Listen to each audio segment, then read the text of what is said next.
እኔ ደብረ ሊባኖስ ነው ያደግኩት፣ በስሟ ነው ለምኜ ያደግኩት፣ በስሟ ነው ለምኜ የተማርኩት የሚለው ነገር ቤዛዊት ዓለም ትባላለች የሚለውን ምስክርነት አያረጋግጥም። ስለዚህ ቤዛዊት ዓለም ትባላለች የሚለውን ነገር ሊቃውንቱ ከብዙ ነገር ጠቅሰው ተናግረዋል፣ አስተምረዋል። እሱን ተቀብሎ ውስጥን ማስተካከል ነው። ሲገባኝ ክርስትና ይሄ ነው። ሲገባኝ መንፈሳዊነት ይሄ ነው። በሊቀ ጳጳስ ደረጃ ዝቅ ብሎ መምህራንን፣ ቤተክርስቲያንን፣ ምዕመናንን ይቅርታ መጠየቅ ትልቅነት ነው። ለኔ ትልቅነት ነው እንጂ ነገ ቤተክርስቲያን ቋሚ ሲኖዶስ ተሰብስቦ የሆነ ነገር ለማለት ሲታሰብ የምንድነው የፍኖተ ጽድቅ ምናምን የተሰጠው ከማህበራት የተሰጠው መመሪያ ሲያዝ አይደለም ይህን ነገር መናገር ያለባቸው። በቃ ተሳስተዋል። በዚህ ልክ አንድ ሊቀ ጳጳስ ሲናገር በዚህ ልክ ሊቃውንት አንድ ሆኖ መልስ የሰጡበትን ጊዜ አላስታውስም። ስለዚህ ይሄ ትምህርት ነው። ለሁሉም ሰው ቤተክርስቲያን ውስጥ እናስተምራለን፣ አደባባይ እንቆማለን፣ እንጽፋለን፣ እንናገራለን ለምንል ሰዎች በሙሉ ጥንቃቄ እንድንወስድ የሚያደርግ ትልቅ መልእክት ነው። ስለዚህ ከአጀንዳነቱ ባሻገር ለማተራመስ ካልሆነ በስተቀር ትልቅ ትምህርት አግኝተናል።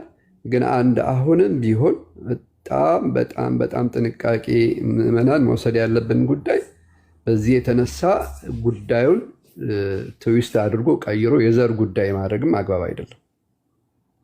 አሁን ደግሞ እያየን ያለው ጨዋታ እነንትና ከዚህ በፊት ተናግረውት ነበር፣ እነገሌ ሲናገሩት ለምን እንትን ሆነ የሚል የዘር ጨዋታ እየመጣ ስለሆነ አሁን ፌስቡክ ላይ ሶሻል ሚዲያው ላይ በዛ በኩል በዚህ በኩል ድንጋይ መወራወሩ የፖለቲካ ጉዳይ ያደረጉትና ከጀርባ ለፖለቲከኞች ደግሞ የተመቸ ቤተክርስቲያን እንዳታርፍ የሚያደርግ አካሄድ እየሆነ ስለሆነ ትምህርቱ በደንብ ከሚገባው በላይ ተሰጥቷል። መደጋገም አያስፈልግም፣ ግን አካሄድ አሁን መስተካከል አለበት።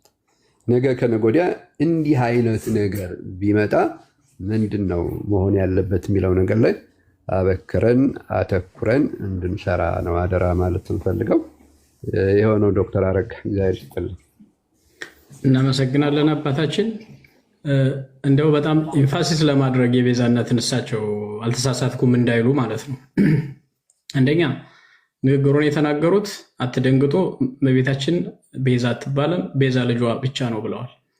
የእመቤታችን ቤዛነትና የክርስቶስ ቤዛነት አንድ አይነት ነው ወይም ደግሞ ሁለቱም በኩል ቤዛነት አላቸው ወይም ቤዛነት ትርጉም ለሁለቱም ተመሳሳይ ነው የሚል አንድም ኦርቶዶክሳዊ የለ፣ አንድም እንዲህ አይነት ትምህርት የለም። እንዲህ በሌለበት ሁኔታ ራሳቸው ናቸው ያን ያመጡት። እኛም አልጠየቅናቸውም። ያንን እንዲያመጡ አመጡና ቤዛ አትባልም ነው ያሉት። እኛ ቤዛ የምንላት አዚፍ ክርስቶስ ተሰቅሎ በደሙ ዋጋ ከፍሎ ሞቶ ተነስቶ ሰዎች ማድረግ ፍጥረታት የሰው ልጅ ማድረግ የማይችለውን ያደረገውን ታደርጋለች ብለን እንደምናስበው አድርገው ነው ያቀረቡት። ስለዚህ ይህም ባላልንበት መጥተው ቤዛዊት ዓለም አትባልም፣ ቤዛ አይደለችም፣ ነይነይም ማርያም ቤዛዊት ዓለም የሚል መዝሙር ብለው ቀልደው ነው እንግዲህ ትልቅ ቀልድ አድርገው ነው ወደዛ ነገር የገቡትና ይሄ በዚህ መግለጫ የሚታለፍ ነገር አይደለም። ይሄ በእውነት ለዛ ነው ቅንነት ብዙም የሌለበት ግን ለማምለጥ የሚመስል ያልኩት። ግን እንደተባለው ጅምሩ ጥሩ ነው፣ ግን ደግሞ በደንብ መመርመር አለበት። ቤተክርስቲያን የት ቦታ ነው የክርስቶስ ቤዛነትና የእመቤታችን ቤዛነት አንድ አድርጋ ያስተማረችው? ለዚህ መረጃ ማምጣት አለባቸው። ሁለተኛ እመቤታችን ፍጡር ቤዛ አይባልም ብለው ዛሬ ደግሞ ሙሴን ቤዛ ነው ብለው መጥተዋል። እንዴት ነው? ሁለቱም ቃል ማነጻጸር መቻል አለብን። በ8 ቀን ልዩነት ውስጥ የተነገረ ስለሆነ የክርስቶስ ቤዛ አሁን ጴንጤ ሁሉ እየመጣ ከልጇ ጋር ቤዛ አይደለችም፣ እኛ ከልጇ ጋር የልጇ ቤዛነትና የእሷ ቤዛነት አንድ አይነት ነው የሚል ኦርቶዶክሳዊ ትምህርት የለም። ይሄ በሌለበት በማንልበት ሁኔታ ነው መጥተው እሷ ቤዛ አትባልም ፈጽሞ ያልነው እያሉት ያለው እመቤታችን እኛ ቤዛዊት ዓለም በምንላት አግባብ እንዳንላትም ጭምር ነው የፈለጉት። እሱን ነው የከለከሉን እንጂ እኛ አዚፍ ከልጇ ጋር እኩል አድርገን ቤዛዊት ዓለም ስንል በመስቀል ላይ ተሰቅላ ሙታ የእመቤታችን ስጋና ደም ነው እንደምንበላው የምንጠጣው። እንደዛ የሚል ኦርቶዶክሳዊ እንደዛ የሚል ክርስትና ትምህርት የለም። ይቅርታውን እንመዝነው ካልን ግን የንስሐ አይደለ? ንስሐ እኮ ነው። ይቅርታ እኮ ለከለባይት ይትካ ነው አይደለ? በቃ አንተም ብቻ በደልኩ ሪዝን አያስፈልግም። ይቅርታ አይ በእርግጥ እንዲህ ስለሆነ ነው አይ ብሎ ለኃጢአት ምክንያት እየተሰጠ ንስሐ አይገባም። እንደዛማ ከሆነ በቃ ምክንያት ለእግዚአብሔር እኮ አይነገረውም። እንደዚህ ስለሆነ ነው እኮ የበደልኩህ ፈጣሪ እንደዚህ ስለሆነ ነው ተብሎ ይነገራል። ስለሆነ የሚባለው ለሰው ነው ኤክስፕሌን የሚደረገው እንጂ ለፈጣሪ የኃጢአታችንን ሪዘን አንነግረውም። ያውቀናል። አይ መቻል ስላለብኝ ማድረግ የሌለብኝ ነገር በራሴ ድካም ስላደረግኩኝ ይቅርታ አባት ሆይ ነው የሚባለው። ይቅርታ እንደዛ ነው። የፈጠሯቸው ሪዝኖች እውነት ለመናገር በጣም የሚያስቅ ነው። እንዲያውም ወደ ክስ ያደላ። ለምሳሌ አንድ ሰው ምሳሌ የሰረኩት እገሌ ስላሳሳተኝ ነው፣ አሁን ይህ ክስ ይባላል። እንደዚህ ስላ የኃጢአት ጠበቃ መሆን ነው። እና በዚህን መዝነው ካልን እውነት ለመናገር ችግር ያለበት ነው። እንዲያውም በፖለቲካ አይነት እሳቤ ያለው ነገር ተናግረዋል። ዳይጸ ልሳን አይደለም የተናገሩት ነገር። በጣም ብዙ ነገሮች እየተጎተቱ ከኋላ ሲመጡ የሚያሳዝኑ ነገሮች አሉ።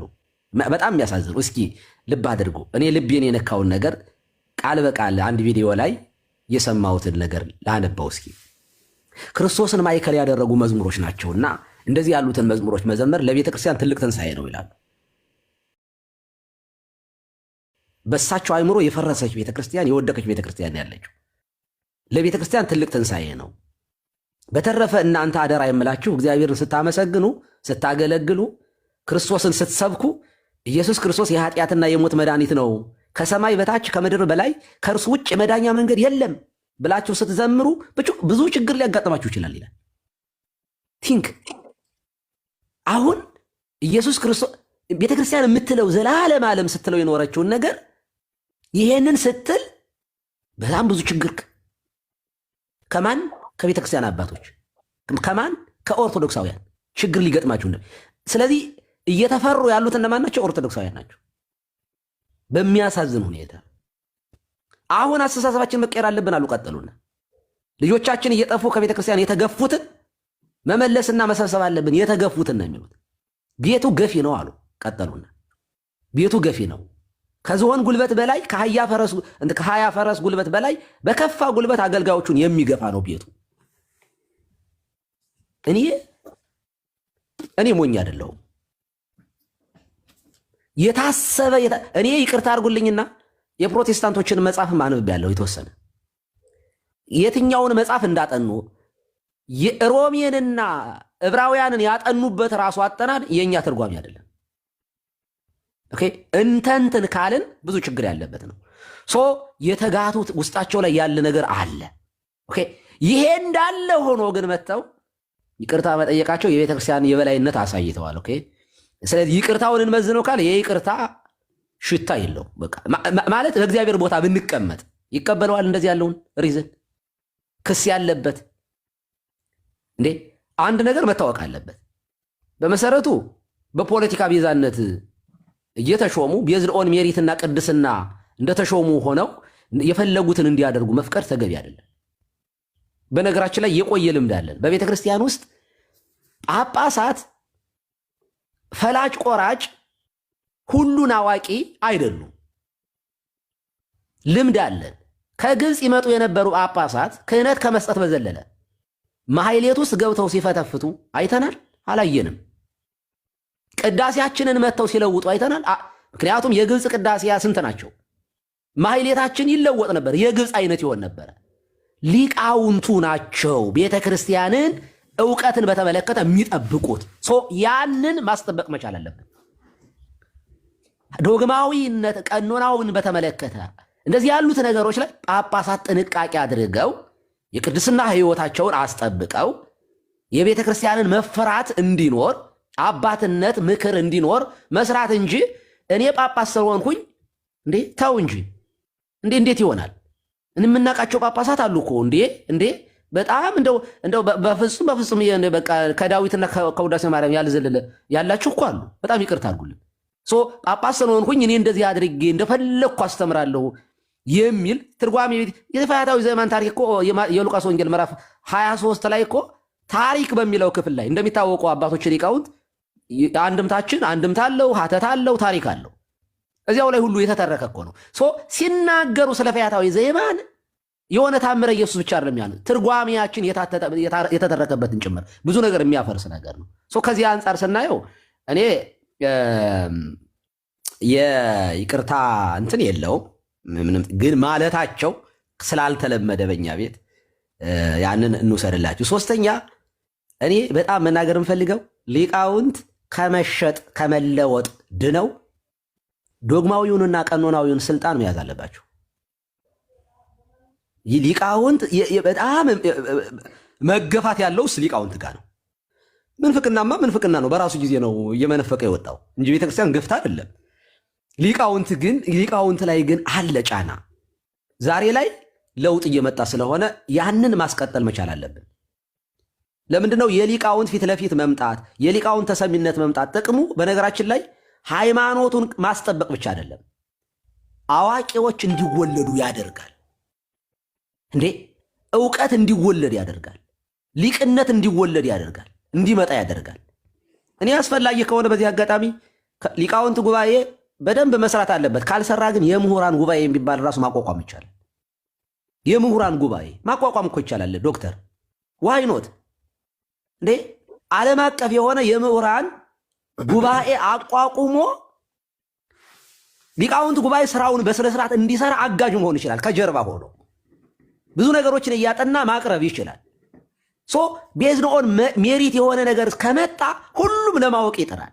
ታውቃላችሁ፣ ገጠር አካባቢ ይሄ ይጠበቃል። በገጠር ቤተክርስቲያን የአንድ መርጌታ ክብር ታውቁታላችሁ፣ ምን አይነት ክብር እንዳለው። ሆትሰ የሚማር ሰው እኮ ሕዝቅኤል የሚማር ሰው ከላይ አይቆምም። መቋሚያችን እንኳ ይለያያል።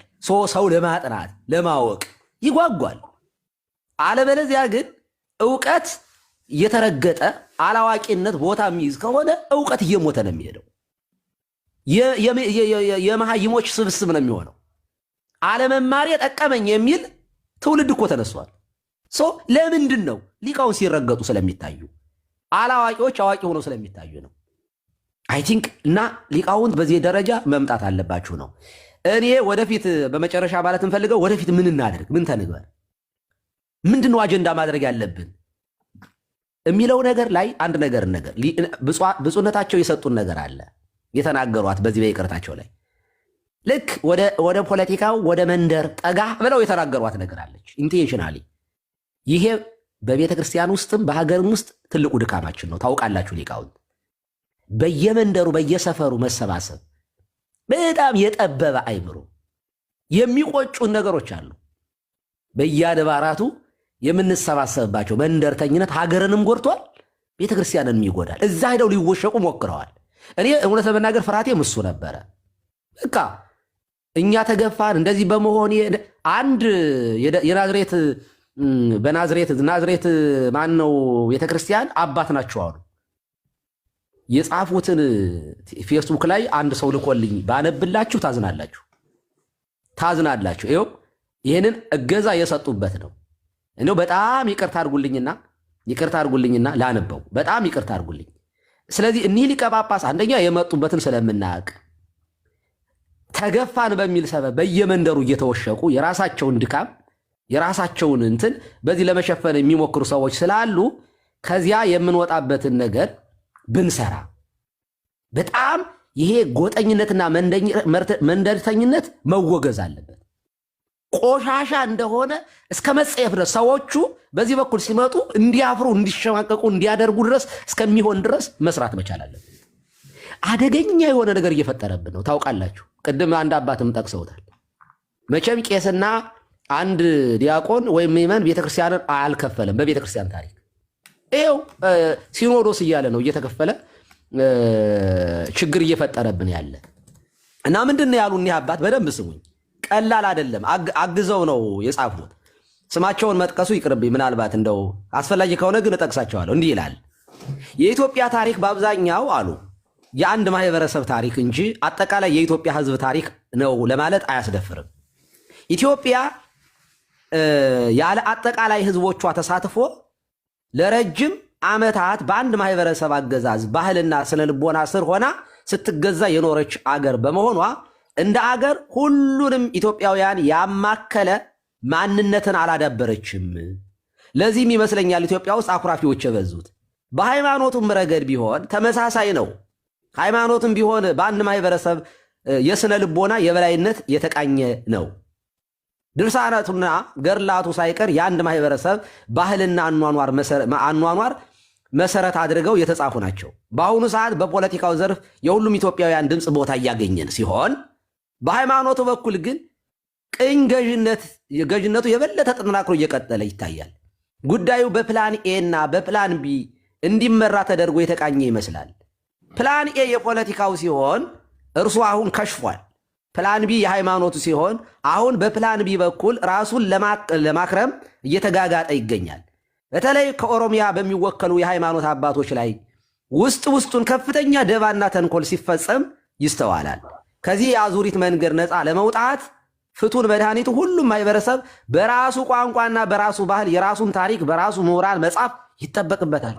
የሰው ወርቅ አያደምቅ እንደተባለው በራስ ማንነት መገለጥ የግድ ይላል። በኦሮሚያ ያሉ የአፋን ኦሮሞ ማህበራት ጠንካራ የሆነ የምሁራንን አንድነት ማደራጀት ይጠበቅባቸዋል። አብዛኞቹ በትርጉም ስራ ላይ የተጠመዱ ናቸው። አሁን የሚያስፈልገው በራስ ምሁራን የራስን ባህልና አኗኗር ማዕከል ያደረገ የራሳችን የሚሉትን ማዘጋጀት ነው ይላል። ሊቃውንት ስሙ። አሁን ይሄ አንድ አባ ማንቴስ ተብሎ አባ ማርቆስ ብርሃኑ ነው የሚባሉት የናዝሬት ማን ነው? ናዝሬት ነው ምናምን ማን ነበረ? ቤተክርስቲያን አስተዳዳሪ ናቸው። አሁን ይሄ እውነት ለመናገር ይሄንን እኔ ሳነብ አገር የራሱ የእውነት ለመናገር ተስፋው ይጨልምብኛል። ለሀገር እንኳን ስጋት ነው ይሄ። ኢትዮጵያ የምትባለው ሀገር ዛሬ እየተበላላን ያለው በምንድን ነው? በመንደር ነው ችግሩ። ይሄ እንደው ፖለቲካው ጥሩ ነገር አድርጓል፣ ቤተክርስቲያን ግን ገና ናት እያሉ ነው። የመንደር ሲኖዶስ፣ የመንደር ቤተክርስቲያን፣ የሰፈር ቤተክርስቲያን እየፈጠሩልን ነው። ፍጹም ከክርስቶስ ባህሪ ጋር አብራ የማትሄድ የክርስቶስ ሙሽራ የማትመስል ነገር ነው እየፈጠሩ ያሉት። እኔ ሊቃውንት አባቶቼ፣ አዲስ አበባ ላይ ያላችሁ ሊቃውንት ይሄ ይኸው አሁንም ዘርን መሰረት እሪኒው ከዘር ያነሰ ነው። እንደውም ታውቃላችሁ ከዘር ያነሰ እኮ ነው። ውክልናችን እኮ ከዘር ያነሰ ነው። አማርኛ ተናጋሪዎች እንኳ በየመንደራቸው እኮ ነው የሚሾሙት እንጂ የጎንደሩ ጎጃም፣ የጎጃሙ ሸዋ፣ የሸዋ ወሎ ሲመደብ አይታችኋል? ይሄ እኮ በጣም ማፈር አለብን። በዚህ እኮ ሊቃውንት አማርኛ ተናጋሪ እንኳ የሆኑ አባታት መንደር ውስጥ ነው የሚመደቡ። ኦሮምኛ አማርኛማ ከፍ ያለ ነው በጣም ከዚህ የወረደ ወርደናል እኮ ያለንበትን አውቀን በጣም ይሄንን ቆሻሻ አሰራር በጣም ማውገዝ መቻል አለ።